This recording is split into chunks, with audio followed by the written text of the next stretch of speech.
Hello everyone, welcome to another episode of Reviews with Ranjani. I have a pretty famous book today to review. It's called No Rules Rules. It's by the CEO of Netflix, Reed Hastings, and it's co-authored by this person called Erin Meyers. All right. This book reveals this unorthodox culture that is behind the world's most innovative, imaginative, and successful companies. Right? It talks about how Netflix reached all of these great heights and constantly reinvented itself, apart from the radical management practices. So we'll talk about 5 key takeaways from Hastings' Netflix leadership code. The first one he calls out is build high talent density.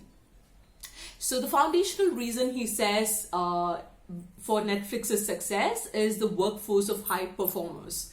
He recommends hiring the best and then paying the top of the market to retain and constantly upgrade their talent.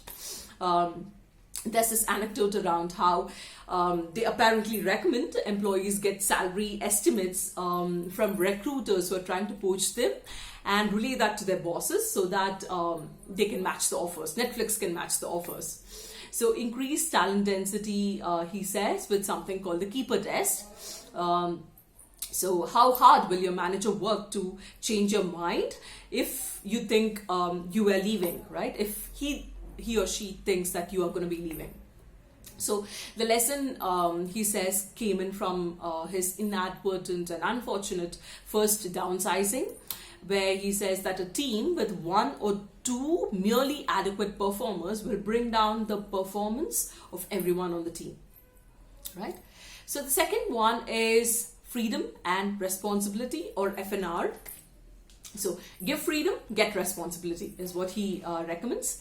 So eliminate controls such as vacation, travel, expense policies, and also this hierarchy for approvals for multiple myriad things, right? And except for this guideline which employees have around act in Netflix's best interest. Yeah, as long as that is met, there are no necessarily no processes necessarily. Okay, and the third one is candor. He talks about the need to introduce candor by encouraging feedback across all levels. He highlights how he gets feedback not just from his directs but across the organization. And he says one needs to say what you really think with positive intent. And he also calls out the need to increase organizational transparency by opening up the books to people, right, or their employees rather. And there are these multiple quiz scenarios which Erin has across the book, and this is one of that, right? She talks about what's called SOS, or the stuff of secrets, and these are basically things which may exist across organizations, right? And leaders may, or people may choose to keep quiet, since sharing this may lead to, say, negative judgment, such as, say, consider there's going to be a reorg and people might lose their jobs, or one may have to fire an employee, but explaining why may hurt his or her reputation. Or one may have, as an employee, made a mistake, but that could ruin their career, right?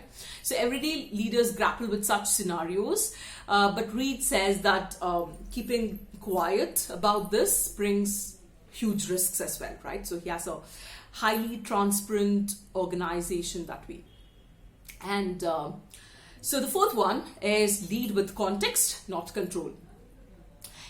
Especially in knowledge-based organizations where creativity and original thinking is highly valued, versus, following processes and efficiency-based replication of things, right? So in such scenarios, he says, empower your employees and lead with context, right? Not necessarily control. And finally, the fifth one is Netflix's innovation cycle. So if you have an idea that you're passionate about, for example, he recommends to do the following, okay? So the first one he says is to farm for dissent or socialize your idea. Then if it's a big idea, you test it out And as the informed captain, or the person who's responsible for that initiative, make your bet. Take your bet. And then if it succeeds, celebrate, and if it doesn't, sunshine it, right? So, or that's a term they use for sharing your learnings with others, so that doesn't happen again. So at the end of this, are all organizations equipped to make such massive changes? Maybe, maybe not. Or would all leaders be able to make the same choices that Reed makes in these quiz scenarios that Erin throws at him? For example, would you be able to tell your team exactly why the person was let go, even though it may reflect very poorly on that person? Maybe, maybe not, right? So Netflix, though, seems to have codified this behavior into the DNA of its workforce, and it seems to be working for them and the industry that they are in. So overall, I think the book is really worth your time. Yeah, I'm going to end this with this quote from this book called Little Prince, which Reed Hastings apparently liked to quote. If you want to build a ship, don't drum up people to gather wood, divide the work and give them orders. Instead, teach them to yearn for the vast and endless sea. Yeah. So I hope you guys really like this book. Let me know if there are other book recommendations that you'd like me to review. And I'm going to talk to you guys soon. Thank you for your time. Take care. Bye.